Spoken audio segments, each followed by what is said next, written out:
हिंद चीन वाले मामले शुरू हुए। एक ऐसा आदमी जो कुछ नहीं जानता, अगर उसके सामने हिंद चीन मामले की सब बातें रखी जाएं कि किस तरह से हिंद सरकार ने मध्य अक्टूबर में चीनियों को खदेड़ने के लिए न सिर्फ निर्णय किया बल्कि उसका ऐलान दुनिया को किया।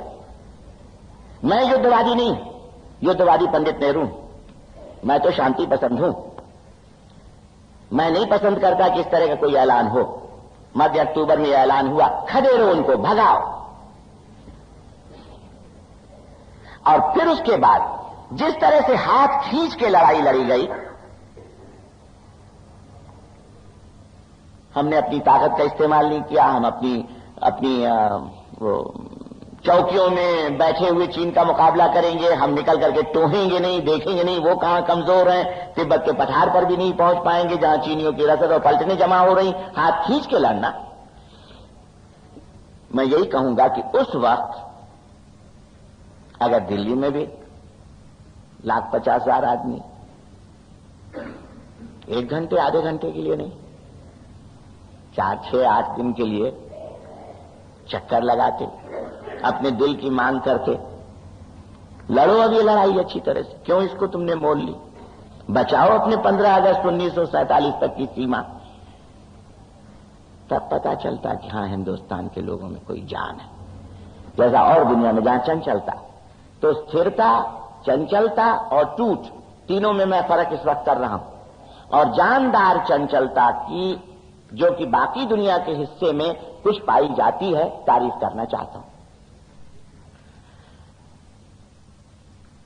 मैंने आपको पुराने हिंदुस्तान के इतिहास से कुछ दिशाएं बताने की कोशिश की। अभी तक जो दिशाएं बताई हैं वो ज्यादा आशा वाली तो है नहीं।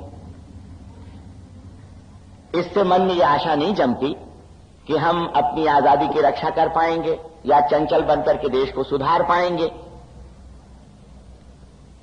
और हां, इन सबके पीछे जिसे मैं सबसे बड़े कारण समझता हूं, वो भी एक एक करके जो मोटे मोटे हैं, बहुत बड़े हैं, उनको गिनाए देता हूं।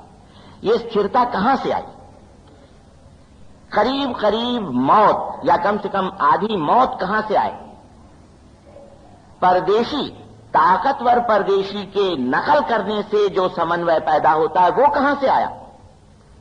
अंदरूनी अत्याचारी के खिलाफ बगावत बिल्कुल बंद हो जाने का रोग कहां से आया?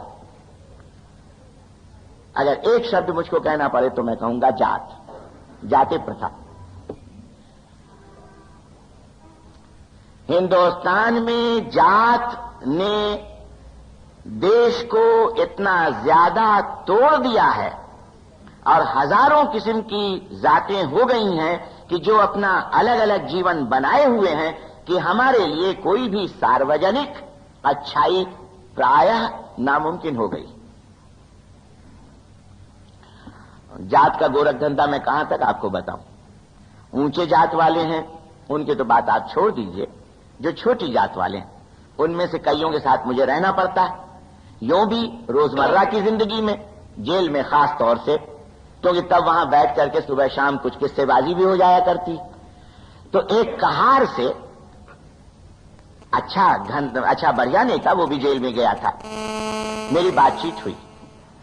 तब मैं मोटे में उनके दिमाग में क्या बात है आपको बता देता हूं। कहार, ये जो ज्यादातर बर्तन धोते हैं या घरेलू काम करते हैं या पानी भरते हैं, कहारों की तादाद हिंदुस्तान भर में कम से कम 1.5 करोड़ तो होगी, शायद ज्यादा ही होगी। ये अपने को छोटा नहीं समझते। इनका ख्याल है कि शिव महाराज के 2 लड़के थे, एक का नाम था कहार और दूसरे का नाम था राजपूत। और जब शिव महाराज ने अपनी दौलत बांट दी बराबर बराबर, दोनों बेटे थे उनके, तो राजपूत था चालाक, उसने फुसला करके कहार से सब दौलत ले ली। कहार बेचारा गरीब रह गया। तब शिव महाराज के पास गया कि मेरे साथ तो ये जुल्म हो गया, तब शिव महाराज ने उसे कहा कोई बात नहीं, इसे तो ये लोक मिला है, तुम्हें परलोक मिलेगा, तुम अब सेवा करो और इससे तुमको सब जितने भी स्वभाव और पुण्य है मिल जाएंगे और तुम ऊंचे उठ जाओगे। तो चतुर है, चालाक है, गिर जाएगा खराब। ये किस्सा सुन के यानी खैर जात के बारे में मैं जानता हूं, उस वक्त से ये चीज मेरे दिमाग में जा रही है जब मैं लाहौर किले में कैदी बनाया गया था। और आप जानते नहीं हो, खैर ये भी सितम ढाते हैं, इसमें कोई शक नहीं है, ये सरकार कोई कम नहीं है, लेकिन अलग अलग दायरा है। अंग्रेजी सरकार लाहौर के किले में बैठा करके हम लोगों को दिन रात जगाया करती कि सो नहीं पाओगे, और अगर मान लो हम में से कोई आंखें अपनी मींच लेता था, सोने का तो कोई सवाल ही नहीं, कुर्सी पे बैठाए हुए, हाथ में हथकड़ी पड़ी हुई है, तो 4-6 सिपाही आके कोई दाएं बाएं, कोई आगे पीछे से घुमा रहा है, बहुत नहीं हुआ तो वो जाट की जो दरिया होती हैं जिस पे हाथ वगैरह छिल जाते हैं तो उस पे चक्कर दिलाते थे जैसे कोई तेल पीस रहे हों। इस तरह के मामले लाहौर के किले में चलते थे। तो उस वक्त मैं सोचा करता था कि आखिर ये अपने देशवासी हैं, कैसे ये सब काम करते हैं, क्यों नहीं इनकी आत्मा भड़कती, क्यों नहीं ये भी बगावत करते, करें कैसे।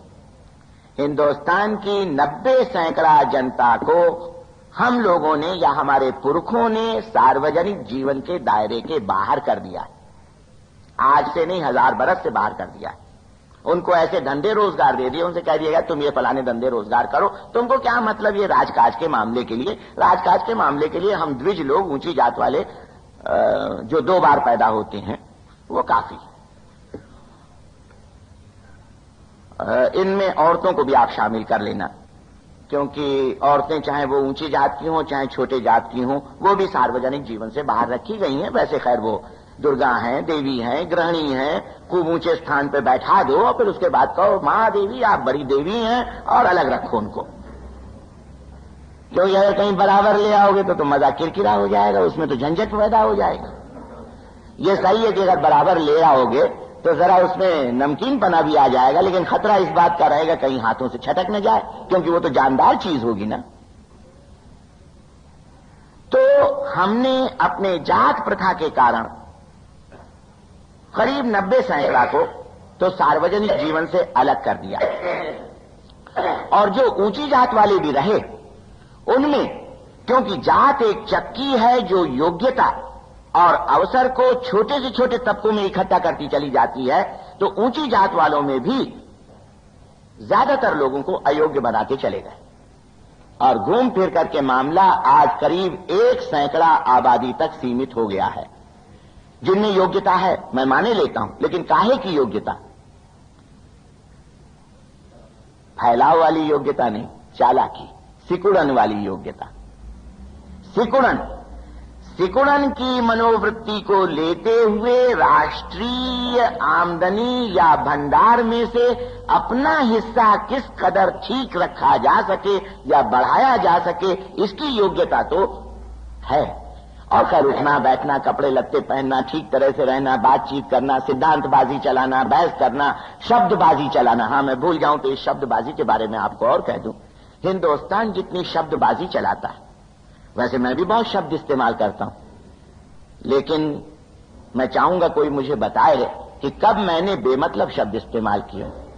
उन शब्दों के पीछे कोई अर्थ होता है, बेमतलब शब्द नहीं।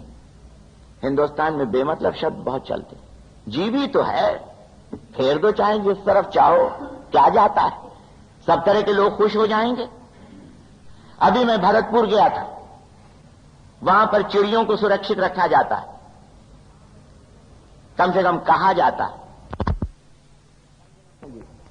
परदेश से आने वाली चिड़िया, देश की चिड़िया, सुरखाब है, मुर्गा भी है, जाने कौन कौन सी चिड़िया है। वहां पे लिखा हुआ है चिड़िया पनाह, सेंचुरी जो अंग्रेजी में शब्द होता है, चिड़िया पनाह। और एक एक दिन में 2-2, 3-3 हजार चिड़िया मार डाली जाती। बड़ा आदमी चला गया, चलो भाई उसके साथ 50-60-30 बंदूकें, गोली लगाते हैं, वहां पे अपना हुनर दिखाते हैं, चिड़िया मारते रहते हैं। कहा हुआ कि चिड़िया पनाह है और दूसरी तरफ शिकार करने की इजाजत है। अगर कोई कहे भाई ये क्या तुम कर रहे हो, तो मैं आपसे सही कहता हूं, मुझे यही जवाब मिलेगा, क्या बकवास करते हो, चिड़िया पनाह है वो तो निर्गुण है, वो तो सिद्धांत का सवाल है, उसमें चिड़िया पनाह है। सगुण, अरे थोड़ा बहुत 1000-2000 मार लेते हैं तो क्या हुआ जाता है। अगर नहीं मारेंगे तो चिड़ियों की तादाद इतनी ज्यादा हो जाएगी कि उनका जिंदा रहना मुश्किल हो जाएगा, क्योंकि पानी है कम, जमीन है कम, घास है कम, इसलिए उनको थोड़ा बहुत मार दिया तो क्या हो गया। ये तो खाली एक असलियत की बात हो गई, अमल की बात हो गई, ये सगुण बात है। निर्गुण को अलग रखो, वो तो सेंचुरी है, पनाह है, चिड़िया पनाह। और शब्दबाजी के बारे में मैं आपसे क्या कहूं, मैं ये दावे के साथ कहना चाहता हूं कि मौजूदा दिल्ली सरकार और इसके प्रधानमंत्री के पिछले 15 बरस के अगर वाक्यों को आप इकट्ठा करोगे तो हजारों बार एक दूसरे से टूट करने वाले शब्द और वाक्य आप पाओगे। कहीं कोई जीव का मतलब नहीं रह गया। जीव का आदर करना हिंदुस्तानी नहीं जानता। इस हालत में हम पहुंच गए कि जीव, अपनी जीव का आदर करो, जो बोलो सोच समझ के बोलो, उस पर टिकना सीखो। मैंने मिसाल अभी दी जीव के आदर की। ये अभी एवरेल हैरीमैन और सैन साहब जो आए थे, जिनके जरिए से हिंदुस्तान पाकिस्तान ने बात करना शुरू किया, आप जानते हो 3 मुख्तलिफ किस्म के बयान एक 24 घंटे के अंदर प्रधानमंत्री ने दे दिए। उनका बुरा कुछ नहीं होता है, ये भी मैं आपको बताता हूं। तो हिंदुस्तानी दिमागी ऐसा बन गया। अगर बहुत सोचते थे कितना चालाक आदमी, एक तरफ ऐसी भी बात कह दी कि जिससे पाकिस्तान को डर लग जाए, कुछ देना दिवाना न पड़े, दूसरी तरफ ऐसी भी बात कह दी जिसमें अमेरिका अंग्रेज वाले समझ लें कि हाँ भाई कुछ हो रहा है, शायद पेट से निकल जाएंगे। सब तरह की बात कह लो, क्या बिगड़ता है।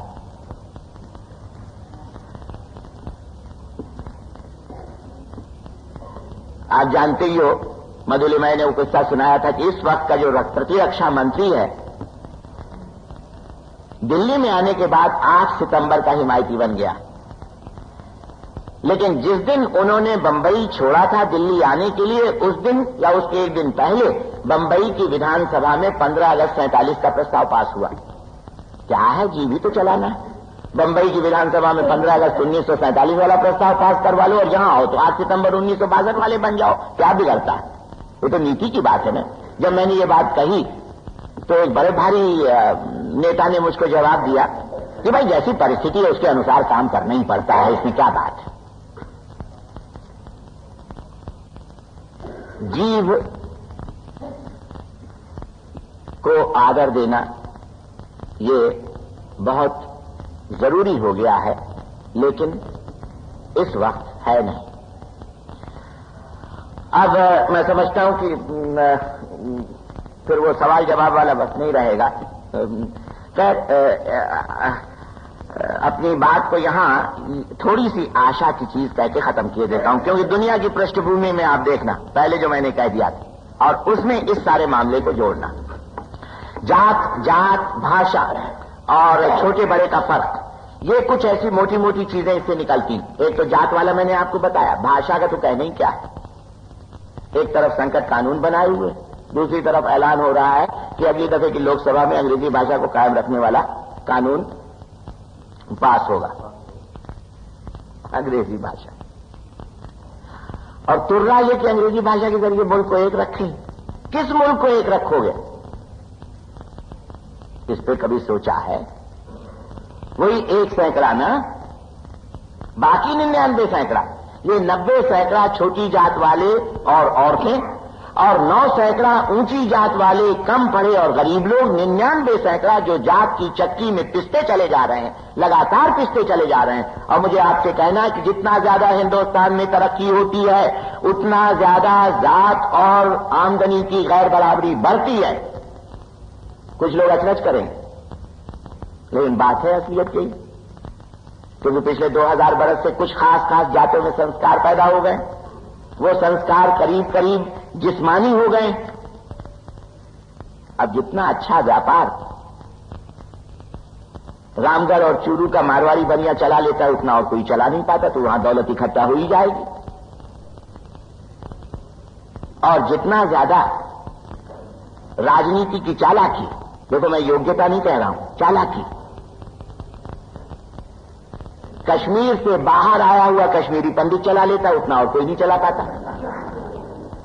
ये सब तो जात के कुछ मामले हो गए हैं, वैसे और भी हैं। कायस्थों में कुछ खास तबके हैं, कुछ खास तबके जैसे मान लो मराठा चित्पावन ब्राह्मण का एक तबका होता है। ऐसे छोटे मोटे पूरे 45 करोड़ में मुश्किल से आपको एक 50 लाख आदमी होंगे। 50 लाख आदमियों में घूम फिर करके सारा मामला चलता है। और एक चेतावनी मैं आपको दे देता हूं, दिन रात आप सुनते होंगे कि चीन ने भला किया हमारा, हमको एक कर दिया। यहां तक कि प्रधानमंत्री ने भी एक क्षण के लिए सोचा नहीं कि वो क्या गजब की बात कह रहे हैं। उन्होंने कह डाला, ये दुर्घटना तो हुई, हमारा बड़ा नुकसान हुआ, लेकिन एक फायदा हुआ। क्या फायदा हुआ? हमको एक बना दिया। कभी कोई शर्मदार हयादार आदमी ऐसी बात अपनी जीभ से निकाल सकता है? तब तो दुनिया में हर चीज से फायदा निकलेगा। कीचड़ से कमल पैदा होता है। लेकिन कभी कोई राजनीति करने वाला ऐसे शब्द कहेगा? और ये बात भी सच नहीं। कहां हुई एकता? जो लोग एकता का ढिंढोरा पीटते उनके दिमाग में 50 लाख आदमी हैं, पढ़े लिखे मध्यम वर्गीय शहराती लोग। इसके अलावा अगर मुझे थोड़ी बहुत चेतना कहीं दिखाई पड़ी तो जवान लोगों में, नौजवान अलबत्ता कुछ चेते, कुलबुलाए, क्योंकि नौजवान की एक अजीब स्थिति होती है स्कूल कॉलेज वाले की। उसको घर द्वार का इतना मोह नहीं होता, उसके रहता नहीं, खाली मां बाप रहते तो रहते हैं, बीवी बच्चे तो नहीं होते ना, तो इसलिए वो भारत माता के साथ थोड़ी मोहब्बत करने के लिए आजाद रहता है। लेकिन हिंदुस्तान में जहां बीवी बच्चे हुए तो फिर वहां तो होड़ लग जाती है, भारत माता से मोहब्बत करें या बीवी बच्चों से मोहब्बत करें। तो मुझे सिर्फ मध्यम वर्गीय ऊंचे जात के पढ़े लिखे लोगों में चेतना मिली और नौजवानों में मिली, और बाकी हिंदुस्तान के तबकों में कोई कहे कि युद्ध का सामना करने वाली चेतना मिले तो वो नहीं मिली। और ये चीज बड़े लोग समझे ही नहीं। उन्हें तो मतलब उसी 50 लाख से ना, 50 लाख में जो गुड़ पैर होती रहती है उसी को देख के वो कह दिया करते, भाई बड़ी भारी तरक्की हुई, एकता हो गई भाई। अब ऐसी सूरत में हिंदुस्तान के भाग्य के मामले में कुछ दिशाएं लेना। मैंने आपको रोक रख दिया, दिशाएं जिस तरफ जाती है वो बता दिया। जो अच्छी चीज है वो भी मैं बता देता हूं, और वो है कि सब कुछ होते हुए भी पिछले 1000 बरस में हिंदुस्तान की जनता में जो डर नस नस में घुस गया था वो धीरे धीरे कम हो रहा है। हिंदुस्तान की जनता धीरे धीरे, बहुत धीरे, कभी कभी मुझ जैसे आदमी को तो उस पर बहुत ज्यादा घबराहट होने लगती कि इतना धीरे कैसे, निडर बन रही है। बहुत धीरे धीरे जो अध्याय गांधी जी ने शुरू किया था वो अभी भी चालू है। ऊंचे लोगों को, छोटे लोगों को गालियां देना उतना सहज नहीं है जितना 20-30 बरस पहले था। किसी भी रिक्शा वाले को, किसी भी तांगा चलाने वाले को, किसी भी कुली को जिस तरह से पढ़ा लिखा या ऊंचे जात वाला या शहरों वाला, अच्छे कपड़े वाला डांट डपट देता था, गाली सुना देता था, आज वो कम मुमकिन है। मैं ये नहीं कहता बिल्कुल खत्म हो चला, एक मैंने मिसाल दी। उसी तरह से जिंदगी के हर कोने में साधारण जनता में कुछ निडराई आ रही है, और कम से कम ये जितने भारत भाग्य की मोटी दिशाएं हैं उनको कोई कोई लोग हैं मुझ जैसे जो आज हिंदुस्तान में रख तो रहे, जो कह तो रहे हैं कि भाई इस अंग्रेजी भाषा को चला करके खाली 50 लाख की एकता बनाए रखोगे, उससे हिंदुस्तान की एकता कहां आई? खाली 50 लाख में चेतना थोड़ी बहुत ला सकोगे, वो भी नहीं ला पाओगे। जो लोग कहते हैं कि अंग्रेजी भाषा के जरिए हिंदुस्तान ने अपनी आजादी हासिल की, वो निहायत झूठे लोग हैं। तो जब तक अंग्रेजी भाषा से हिंदुस्तान की लड़ाई चल रही थी सन 1919 तक, तब तक वो जनता की लड़ाई थी ही नहीं।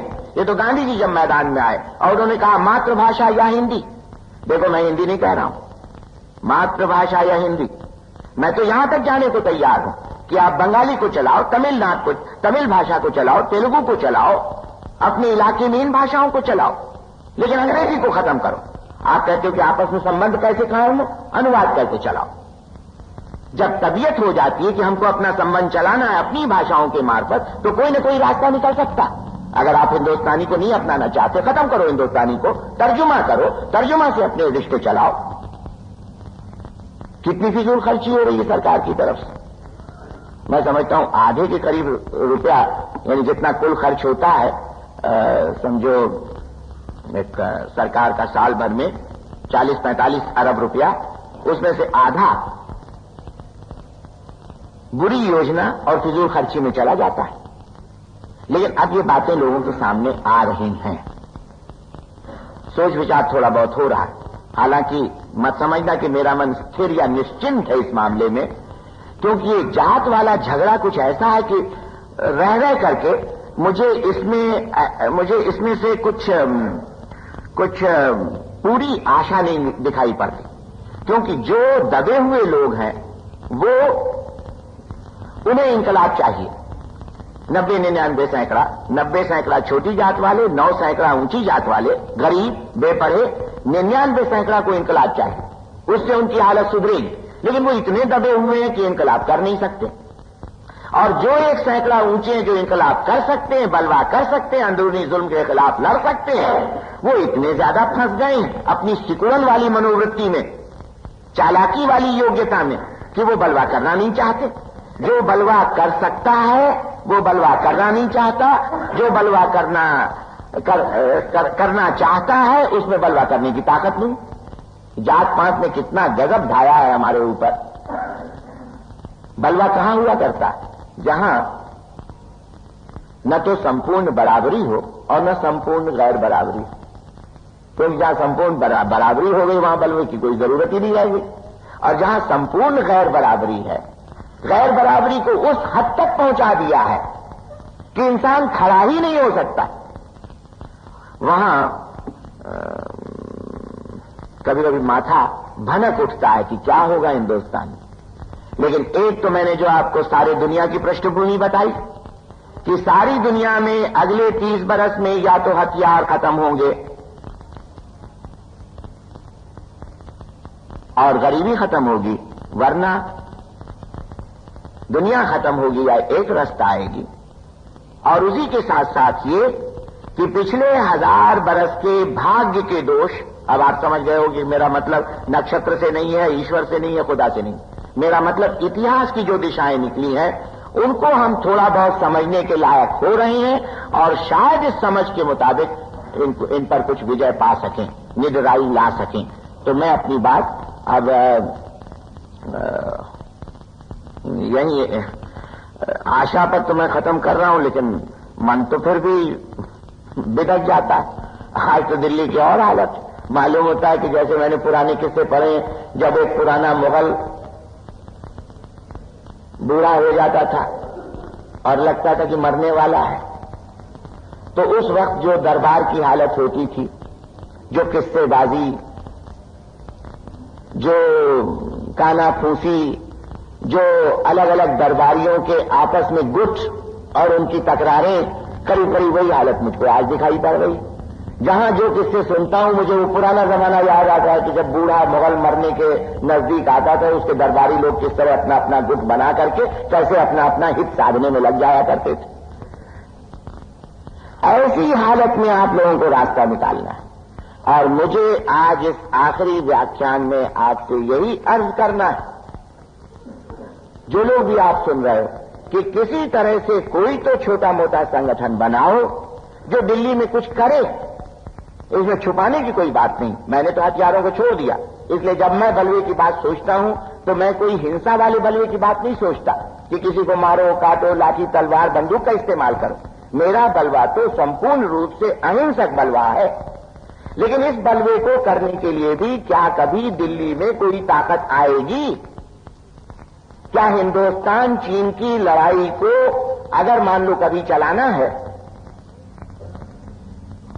क्योंकि अभी तो जिच है और जिच चलती रहेगी, शायद 2-4 बरस चले, तो जो 2-4 बरस के जिच का हमको मौका मिला है, एक रास्ता तो ये कि हम धीरे धीरे ठंडे पड़ते चले जाएं, जो वक्ती गर्मी हमको आई है थोड़ी बहुत वो खत्म हो जाए और जैसा सरकार करती है वैसा होता रहे। दूसरा ये है कि हम हिंदुस्तान की जनता इन सब मामलों पर ठंडे दिल से सोच विचार करें। अब खाली मन का उठान आने से काम नहीं चलेगा। जो जो चीजें मैंने आपके सामने कही इन पर सोच विचार करें। ये बात अगर अच्छी लगे तो इनको दूर करने की कोशिश करें, संगठन बनाएं, ऐसी हालत पैदा करें कि अब की दफे किसी अच्छे मौके पर दिल्ली के लोग कुछ अपनी ताकत दिखाएं, और मौके तो 50 आएंगे, क्योंकि ये मध्यम वर्गीय 50 लाख आदमी जो हिंदुस्तान की राजनीति को अपने कौन सा शब्द इस्तेमाल करो, जैसे सांप कुंडली मार करके बैठ जाता है, वैसे फांस करके हिंदुस्तान के सार्वजनिक जीवन और राजनीति को जो बिल्कुल खत्म किए हुए हैं, चाहे वो कांग्रेस पार्टी को हो चाहे विरोधी पार्टी को। एक चीज मैं आपसे और कहना चाहता हूं, ज्यादा फर्क नहीं, फर्क तो खैर है ही। अब जैसे कल में जब जाने लगा तो एक आप में से एक ने मुझसे कहा कि हिंदुस्तान को धोखा देने में हम सब हैं। एक तरह से सही बात कही, हम सब हैं, इनकार कैसे कर सकते हैं, दोष हम सबका है। लेकिन फिर उन्होंने कहा जितना दोष प्रधानमंत्री का उतना आपका भी है, कुछ थोड़ा सा फर्क है, वो गद्दी पे बैठे आप नहीं। तब मुझे लगा कि देखो ये भी हिंदुस्तान भारत भाग्य का एक कैसा अच्छा नमूना बता रहा है। हमारा भी दोष उतना ही है जितना राजा का है।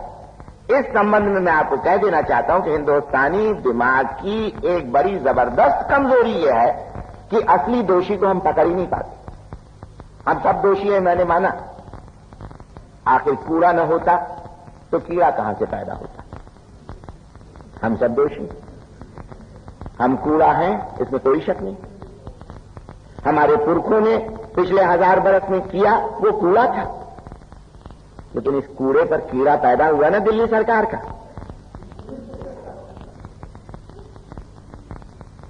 फर्क तो करोगे ना। मैंने दोनों बातें आपसे कही। पिछले 1000 बरस के जो भी कूड़े की चीजें हमारे दिमागों में आई हैं, उन पर मैंने ज्यादा वक्त लगाया, लेकिन उसके साथ साथ इस कूड़े से निकली हुई दिल्ली की सरकार जिसने हमको इतना अपाहिज, निकम्मा और वाहियात बना दिया, उसके भी तो दोष देखना है ना। और ये कूड़ा अगर कहीं कुल बुला करके कुछ इसमें से लोग धीरे धीरे आदमी बनना शुरू करें तो मामला अच्छा हो जाए।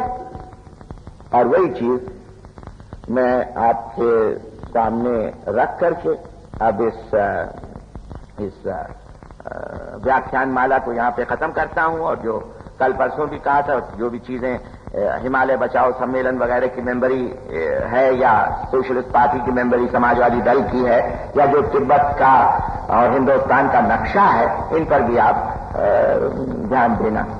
तो सभापति जी, अब मुझे मालूम नहीं क्या वक्त हो गया है, कुछ सवाल जवाब जैसे कल हुए थे सवाल जवाब, या कोई बात किसी को कहनी हो तो क्या सभापति जी वो कल की तरह हो। कुछ तो ये काम हुआ है, यानी छापने तक, लेकिन वो किताबें बिकी ज्यादा नहीं। कुछ बेचने का संगठन अब तो वही भारत भाग्य जो बीच में आ जाता है। तो संगठन हो कैसे? देखिए, पहले तो मैं आपको बता दूं कौन कौन सी किताबें छपी। एक किताब का तो नाम है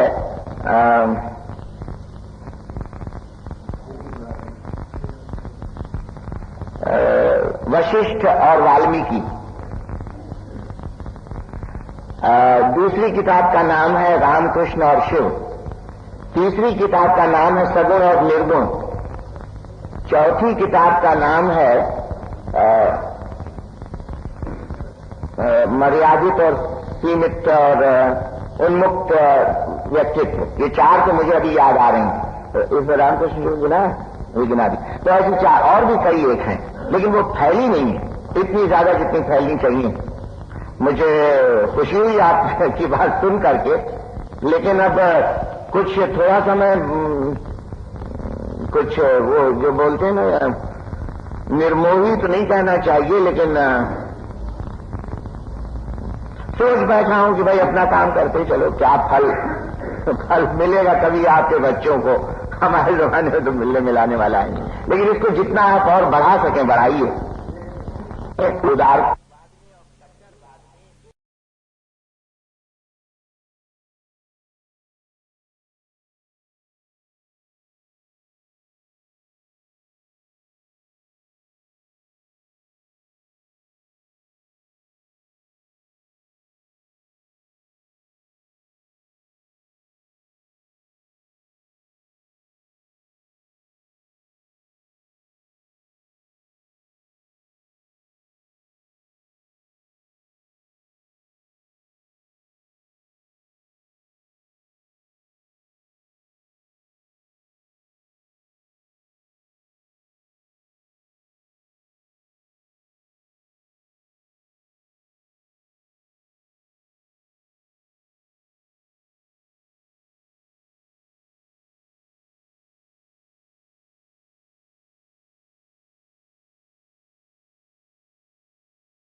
अब मुझे मालूम नहीं क्या वक्त हो गया है। कुछ सवाल जवाब जैसे कल हुए थे सवाल जवाब, या कोई बात किसी को कहनी हो तो क्या सभापति वो कल की तरह हो। कुछ तो ये काम हुआ है यानी छापने तक, लेकिन वो किताबें बिकी ज्यादा नहीं।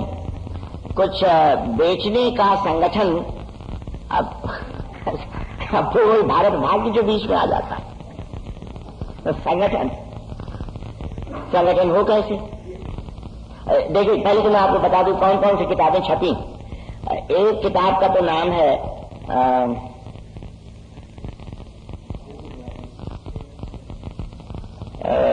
वशिष्ठ और वाल्मीकि। दूसरी किताब का नाम है रामकृष्ण और शिव। तीसरी किताब का नाम है सगुण और निर्गुण। चौथी किताब का नाम है मर्यादित और सीमित और उन्मुक्त व्यक्तित्व। ये चार तो मुझे अभी याद आ रहे हैं। तो इसमें रामकृष्ण गिना दी। तो ऐसी चार और भी कई एक हैं, लेकिन वो फैली नहीं है इतनी ज्यादा जितनी फैलनी चाहिए। मुझे खुशी हुई आपकी बात सुन करके, लेकिन अब कुछ थोड़ा सा मैं कुछ वो जो बोलते हैं ना निर्मोही तो नहीं कहना चाहिए, लेकिन सोच बैठा हूं कि भाई अपना काम करते चलो, क्या फल मिलेगा कभी आपके बच्चों को। हमारे जमाने में तो मिलने मिलाने वाला है, लेकिन इसको जितना आप और बढ़ा सकें बढ़ाइए। उदारवाद में और कट्टरवाद में एक बड़ा जबरदस्त संघर्ष रहा, और असल में महात्मा गांधी की मौत इसी झगड़े में हुई। कट्टरवाद और उदारवाद जो हिंदुओं का है, तो वो भी किताब रही और इतिहास चक्र से छपी है। लेकिन इस काम में अगर आप मिल लो, शायद हो इस वक्त बद्री विशाल उनसे कुछ मुझे भी आप अगर कोई सलाह दो तो ठीक है। आप इसमें जो कर सको आप बताओ उनसे, मैं भी आपकी मदद करूं।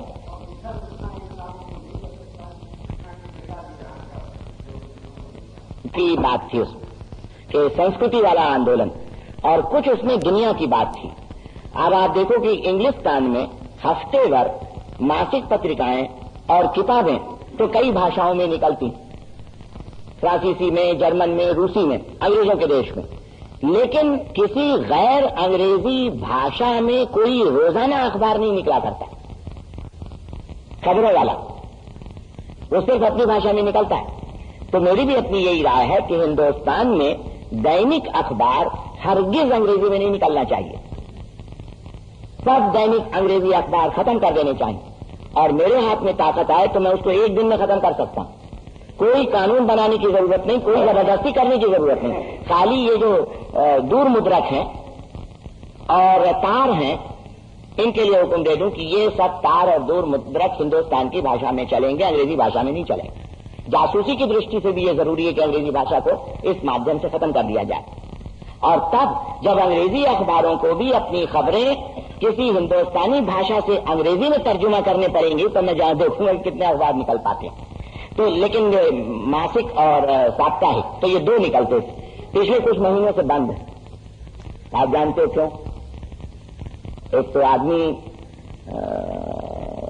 लगातार और ठीक तरह से काम करने वाले नहीं मिलते, और दूसरे पैसा नहीं, पिट जाते हैं हम लोग, पैसा नहीं, आदमी नहीं।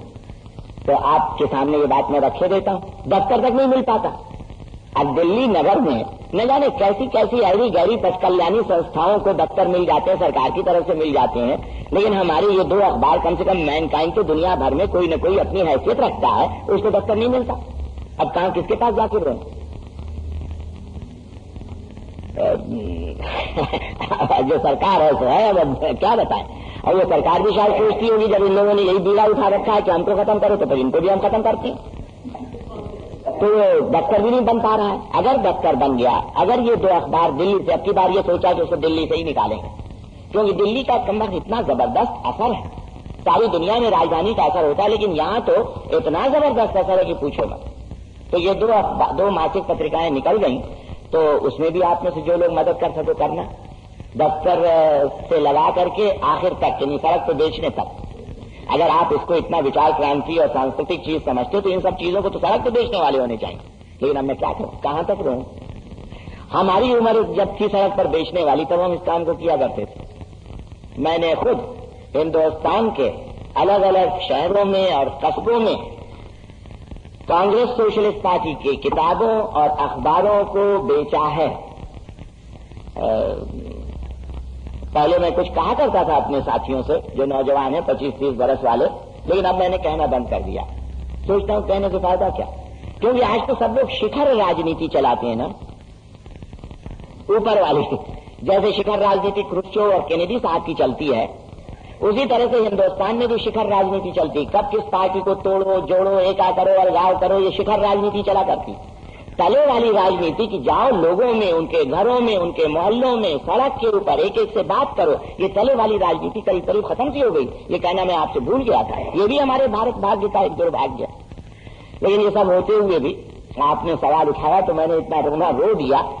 अब अगर कुछ दिल्ली में हो इन दो मासिक पत्रिकाओं के बारे में, और होने के लिए भी आप मदद दो जितना दे सको, दफ्तर ढूंढने की, पैसे इकट्ठा करने की, काम करने की, जरूरी है काम करना, जो भी 1-2 घंटा 3 घंटा वहां काम कर सको करो, और फिर उनको बेचने की।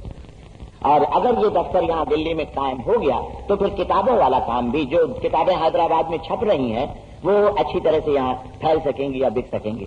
और जगह भी करने की कोशिश कर रहे हैं। मैंने नमूने के लिए दिल्ली की बात कही आपने सवाल अच्छा उठाया। अब ये तो साफ सी बात है कि मौका देने की जहां तक बात है, तो इस वक्त जो प्रधानमंत्री हैं वो साफ है कि मौका उसी को देना चाहेंगे जो उनके मत का है, उनके दल का है। तो वो कांग्रेस पार्टी की किसी को मौका देंगे ना। उनसे आप इस बात का इंतजार न करिए कि वो किसी गैर कांग्रेसी को देंगे। ये सोचना गलत होगा, हमारी तरफ से गलत होगा। जब आपने लोक राज के नींव को अपना लिया और लोकसभा है, तो उसमें एक नेता से आप यही आशा लगा सकते हैं कि वो अपने दल के आदमी को लायक बनाएगा। तो वो तो उनका काम हुआ, उस पर मैं क्या सोच विचार करूं। हाँ, इतना मैं जरूर आपसे कह देना चाहता हूं कि मुगल बादशाह में एक और परंपरा रही कि बादशाह जितना भी बुढ़ा बन जाता था वो चिपके रहना चाहता, हटना नहीं चाहता था। और अगर हटना भी चाहता था तो फिर खैर वहां तो बेटी का सवाल रहता था। मतलब कुछ अजीब चीज है, उस सवाल को तो छोड़ दीजिए। असल में हम क्यों नहीं लायक बनते ये है, तो वो तो मैंने आपको बता दिया। पिछले 1000 बरस के कूड़े को हम लोग धो रहे हैं। किस हद तक ये कूड़ा दोषी है, किस हद तक हम लोग खुद दोषी हैं। हम संगठन नहीं बना पाए। अब मैं अपना दोष आपके सामने स्वीकार करता हूं कि हिंदुस्तान में एक समाजवादी संगठन हम ऐसा नहीं बना पाए जो सरकार की मौजूदा खराबियों को खत्म करता या सरकार को खत्म करता। उसमें आपका भी दोष है किसी हद तक कि आप ऐसे संगठन को अगर जानते हो तो आते नहीं। बहुत से लोग कहते हैं पहले तुम अपने समाजवादी दलों को एक कर लो तब हम आएंगे। आखिर जनता का भी तो कुछ कर्तव्य होता है कि जो उसके सामने कई रास्ते हैं उनमें से जो सबसे अच्छा रास्ता है दिमाग का इस्तेमाल करके उसको चुनो और उस पर चलो। तो ये कई सवाल उठ जाएंगे कि एकता काम करो, तो एकता वाली चीज बेमतलब होती। फिर तो एकता काम करने की बात ये हो जाती कि फिर कांग्रेस से करो या कम्युनिस्ट से करो या स्वतंत्र से करो, एक पार्टी 20-50 पार्टियां। तो एक कोशिश है कि इन 20 पार्टियों में एकता कायम करो, जहां तक बन सके उस कोशिश को भी करो। लेकिन दूसरी कोशिश है कि जनता अपने दिमाग का इस्तेमाल करके जो सबसे अच्छा रास्ता उसको चुने और उस रास्ते पे निडर होकर के कुछ आए। वो है ना, अगर आप आशा लगाते हैं ये सरकार नहीं करेगी इस काम, लेकिन हम भी नहीं कर रहे हैं। अब जैसे इस भाषा के मामले पर मैं आपको मैं चाहूंगा, अखबार वाले तो ये काम करते नहीं। एक यहां अध्यापक है, वो गणित की अध्यापक है, उसका नाम है प्रोफेसर रमला भर। वो अभी जर्मनी पढ़ने गई थी, वहां से डॉक्टरी करके आई है, पीएचडी करके आई, पूरब जर्मनी, वो कम्युनिस्टों वाला। तो उसने एक किस्सा यहां के सुनाया, और वो हिंदी वाली नहीं, वो तो बंगाली है ना, क्योंकि बहुत से लोग समझ लिया करते हैं कि बंगाली और तमिल तो बहुत खिलाफ हैं इन भाषाओं के, वो तो अंग्रेजी रखना चाहते हैं। उससे जाकर के अगर अखबार वाले पूछें कि तुम्हारा पूरब जर्मनी में क्या अनुभव हुआ भाषा के मामले में, बताओ, तो एक अजीब चीज वो बताएगी आपको। एक चीनी लड़की भी वहां पढ़ रही थी, क्योंकि पूरब जर्मनी कम्युनिस्ट, चीन कम्युनिस्ट। तो उसके कमरे में उसने जाके देखा कि गणित की सभी किताबें, ऊंची से ऊंचे गणित की किताबें, पेज से पेज वाले गणित की किताबें चीनी भाषा में है। चीनी में उनको वो पढ़ती। चीनी भाषा हिंदुस्तानी के मुकाबले में कहीं ज्यादा खराब है। हमारे तो खाली 20-30 अक्षर है ना, क्या ये सब, और उनके तो कभी 4000 से घटते घटते 400 हुए। 400 अक्षरों की भाषा का इस्तेमाल गणित की इन पेस्ट वाली किताबों के लिए हो गया, हमसे नहीं हो पा रहा।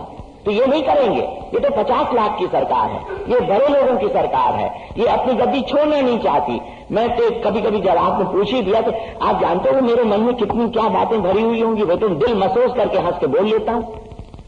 वरना ये सरकार क्या करेगी? ये सरकार तो सामंती सरकार है। पिछले 1000 बरस में हिंदुस्तान की साधारण जनता को सामंतों ने दबा करके रखा। वो चाहे फारसी वाले रहे हैं, चाहे वो संस्कृत वाले रहे हैं, चाहे वो अरबी वाले रहे हैं, और अब ये अंग्रेजी वाले, वो सिलसिला चला जा रहा है। इनसे आप कुछ मत आशा करिए। लेकिन अब सवाल है, हम लोग ये बातें जो मैंने आपके सामने रख रहा हूं, ये फैल कहां रही, फैले कैसे? अब जैसे यही सभाएं हुई, आखिर इसमें खर्चा हुआ ना। थोड़ी देर के लिए इस बात को नजरअंदाज कर दो कि मुझे कितनी तकलीफ हुई, लेकिन उसको तो छोड़ दो, तो मेरा धंधा है। लेकिन पैसा खर्च हुआ, कहां से आएगा ये पैसा? कब तक आदमी में इतनी गर्मी रहती? बोलने की तो गर्मी आ गई, मान लो थोड़ी देर के लिए, लेकिन एक आध दफे दिमाग फिर जाता है, सोचते हैं अच्छा भाई चलो देखा जाएगा, कहीं से पैसा मांग ले आएंगे। लेकिन तो इसको बिल्कुल असंभव समझता हूं कि हिंदुस्तान में अंग्रेजी के जरिए चीनियों का मुकाबला किया जाए। ये बात कोई बहुत ही धोखेबाज या बहुत ही नादान आदमी सोच सकता है। अभी मैंने गणित की बात बताई ना आपको, चीनियों वाली। चीनियों ने ज्ञान को सीमित नहीं रखा, जो भी उनका ज्ञान है, राक्षसी ज्ञान है, सात्विक ज्ञान है, उसको फैलाया, अपनी जनता में फैलाया। एक सीमित ज्ञान होता है, छोटे से तबके में ज्ञान को बांध करके रखो, और दूसरा सारी जनता में उस ज्ञान को फैलाओ। एक तरफ तो साक्षरता बढ़ा के पूरी आबादी को कम से कम वाली पे सिखा करके तो वो ज्ञान की बढ़ती हुई, और दूसरी तरफ जो ऊंचा और बड़ा ज्ञान है अपनी भाषा के माध्यम से अगर करोड़ों नहीं तो लाखों तक पहुंचाओ, तो ज्ञान को फैला दो, रोक करके मत रखो, सिमेट के मत रखो। ये तो है चीन का तरीका। अब मैं पूरी तारीफ नहीं कर रहा हूं, मैं समझता हूं कि इस ज्ञान में बड़ा राक्षसी हिसाब भी है, लेकिन हिंदुस्तान का क्या है? हिंदुस्तान के ज्ञान में राक्षसी तो है ही, इसमें कोई शक ही नहीं, लेकिन जो भी है राक्षसी सात्विक वो समेट के रखा जाता है। वही जो 50 अंग्रेजी जानने वाले उन्हीं तक बटोर करके रखा जाता। कहां जनता में चेतना आ पाएगी? कहां जनता गर्म हो पाएगी? कैसे वो मुकाबला कर पाएगी? कहां चीन से लड़ पाओगे? चीन का जो पलटन, चीन की पलटन जब हमारे अंदर आती तो चीन का अफसर और चीन का सिपाही दोनों एक ही भाषा बोलते। उनके यहां अलग अलग इलाके की अलग अलग भाषाएं, लेकिन कोई सामंती फर्क तो नहीं है ना कि अफसर एक भाषा जानता है और सिपाही दूसरी जानता। उनका आपस में रहन सहन भी ज्यादा फर्क का नहीं। और हमारे यहां तो आप जानते ही, यहां तो जर्नैली मिलती है, अगर आप अंग्रेजी में अच्छी गिटपिट कर लो तो चीज बहुत आगे बढ़ गई। सिर्फ मुझको थोड़ा सा सहारा है तो मैंने आपको बता दिया 2 कारणों से। एक तो सारी दुनिया अगले 30 बरस में इस पेच को हल करेगी, और दूसरे हम निडर धीरे धीरे बन रहे हैं। शायद ये दोनों चीजें मेल खा जाएं कि अगले 30 बरस में हिंदुस्तान के 45 करोड़ या तब तक 60 करोड़ हो जाएंगे, उनकी निडराई पूरी हो जाए और उस वक्त तक दुनिया भी बची रहे और हथियार खत्म हो जाए, तो 30 बरस के बाद मुमकिन ये सवाल कहीं इधर उधर हल हो पाए। अगर चमत्कार हो गया तो शायद आपकी जिंदगी में तो हो ही सकता है जिस उम्र के आप हो, लेकिन मुझे अपने जीवन काल में अभी भी देख लो चीन वाला मामला उठा, सोचा था कि शायद हिंदुस्तान की जनता चमके, थोड़ी बहुत चमकी भी, थोड़ी गरमाई भी, लेकिन मुझे लगता है कुछ ऊपरी सतह की गर्मी रह गई और फिर से जाल में फंसा लिया गया। कोशिश हम लोग करते रहे, वो बात अलग है। अब ये है, अभी मैं आपको बताऊंगा नहीं, यहां जब मैं आ रहा आते आते मुझको एक चिट्ठी मिली, तब से मैं वही सोच रहा हूं मैं क्या करूं,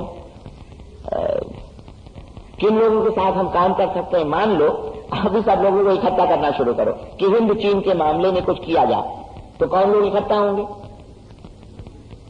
सबसे पहले तो वहां पर अलगाव मेरा उनका यही हो जाएगा, मैं हूं मातृभाषा या हिंदी वाला।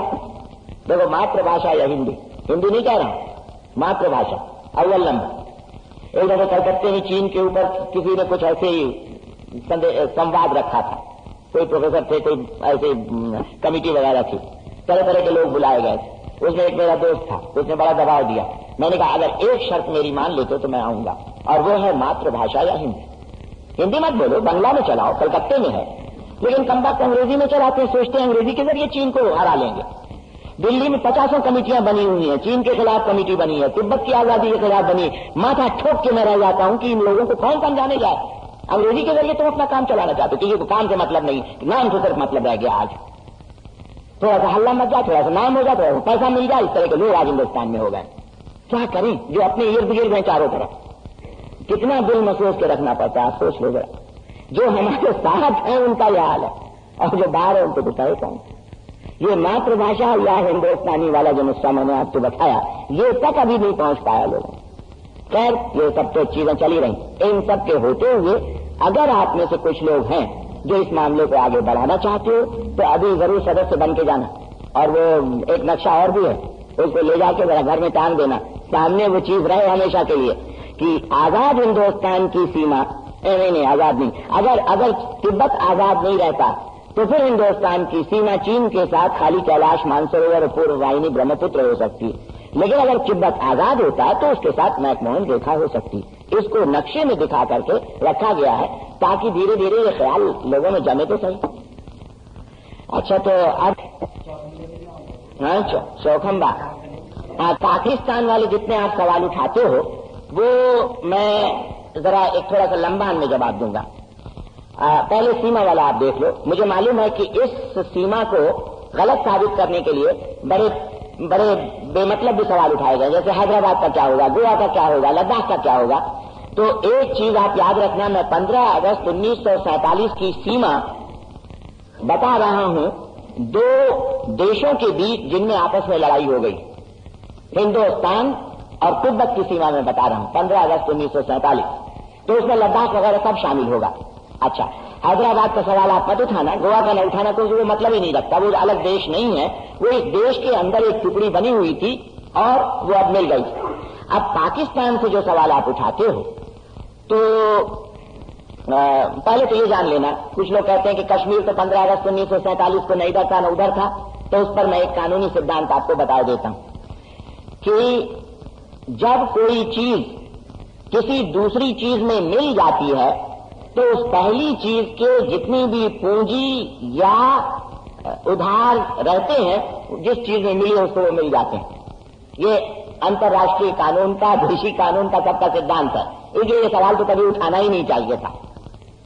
जब कश्मीर हिंदुस्तान या पाकिस्तान या जहां, उस सवाल को मैं नहीं उठा रहा हूं, कश्मीर किसका, जिस किसी का भी हो, लेकिन कश्मीर जिसमें मिला तो कश्मीर की जो सीमा थी वो लाजमी तौर से उस दूसरे देश की हो गई, लद्दाख की जो सीमा थी वो लाजमी तौर से उसकी हो गई। अच्छा, अब सवाल ये बेरुवारी का या कश्मीर का या पाकिस्तान का उठाते हो आप, तो मेरी ये राय है एक लंबान की कि पाकिस्तान और हिंदुस्तान को दोस्ती शब्द मैं नहीं कहना चाहता और कुछ, या समझो दोस्ती भी आप कहो, तो पाकिस्तान और हिंदुस्तान की जो स्थिति है उसमें अगर दोस्ती शुरू होती है तो वो या तो एके में जाके खत्म होगी और या फिर वो टूट जाएगी। दोस्ती दोस्ती तक नहीं रह सकती। ये मैंने एक दफे एक किताब में, वो साहब जिन्होंने मुझसे सवाल पूछा था, एक किताब में मैंने ये भी सिद्धांत बताया कि हिंदुस्तान पाकिस्तान की दोस्ती नहीं रह सकती, या दुश्मनी होगी या एका होगा। और काफी तर्क के साथ मैंने बताया, क्योंकि जहां एक दफे दोस्ती का सिलसिला शुरू हुआ, दुनिया में कोई ऐसी ताकत नहीं है जो उस दोस्ती को रोक दे, थाम दे, कहे कि दोस्ती तू यहां रुक जा। वो दोस्ती आगे बढ़ेगी, और बढ़ करके अगर मान लो संपूर्ण एके में न जाए तो कम से कम महासंघ बन जाए। और इसीलिए मैं उस दोस्ती की शुरुआत करके उसको बढ़ाना चाहता हूं। इसीलिए मैं आज आपको बिल्कुल खुलासा साफ अपने मन को कह देता हूं कि अगर हिंदुस्तान और पाकिस्तान में महासंघ बनता है तो मैं हर तरह के बातचीत को करने को तैयार हूं और हर तरह का समझौता करने को तैयार हूं अगर दोनों का महासंघ बनता है। इसलिए मेरे लिए और सब सवाल बहुत छोटी हैसियत के हो जाते हैं। अब जैसे श्रीनगर घाटी, बेरूबारी है या और कोई इलाका है, वो पाकिस्तान में रहे या हिंदुस्तान में रहे या स्वतंत्र इकाई बने, वैसे मेरा अगर दिमाग आप देखो तो इस वक्त वो कईयों को बुरा लग जाता है, पाकिस्तानियों को खास तौर से, जब तक वो समझ नहीं पाते कि मैंने 5 इकाइयां 2-3 साल पहले कही थी कि महासंघ की 5 इकाइयां बने। एक तो संयुक्त बंगाल, मतलब ये जो हिंदुस्तान वाला बंगाल है और पाकिस्तान वाला बंगाल है, दोनों को मिलाकर के एक कर दिया जाए। दूसरे, जो बचा हुआ हिंदुस्तान जिसमें लद्दाख रहे या जम्मू रहे, ये सब। तीसरे, पाकिस्तान जो बचा हुआ रहता है। और चौथे, श्रीनगर घाटी जो कि झगड़े का कारण बना हुआ है। और पांचवें, अगर किसी तरह से वो मामला हो सके तो पख्तूनख्वान की भी बात मैंने उस वक्त सोची थी, लेकिन आप ये सही बात है कि इतना 5 इकाइयां मैं कह देता हूं तो पाकिस्तान वाले तो इस पर सोच विचार करेंगे नहीं, तो इसलिए मैंने इन 5 इकाइयों पे अलग से बात करना बंद कर दिया। और मैं ये भी जानता हूं कि कुछ भी हो, 5 हो, 3 हो, 2 हो, जिस किसी तरह से हो, ये महासंघ का सिलसिला अगर शुरू हो जाए तो मामला कुछ पार लगे। लेकिन इनके बारे में जानते हो आप, मेरा क्या ख्याल रहेगा? आखिर कभी एक थे फिर कभी एक होंगे, इसलिए कौन जमीन कहाँ क्या रहती है इसमें कोई, चीन और हम तो एक होते जल्दी नजर नहीं आते। अब वो दुनिया कितनी बदलेगी, कब शायद 2050 के आसपास हिंदुस्तान और चीन का भी शायद कोई महासंघ ढीला ढाला बने, लेकिन वो तो 100 बरस बाद की बात है।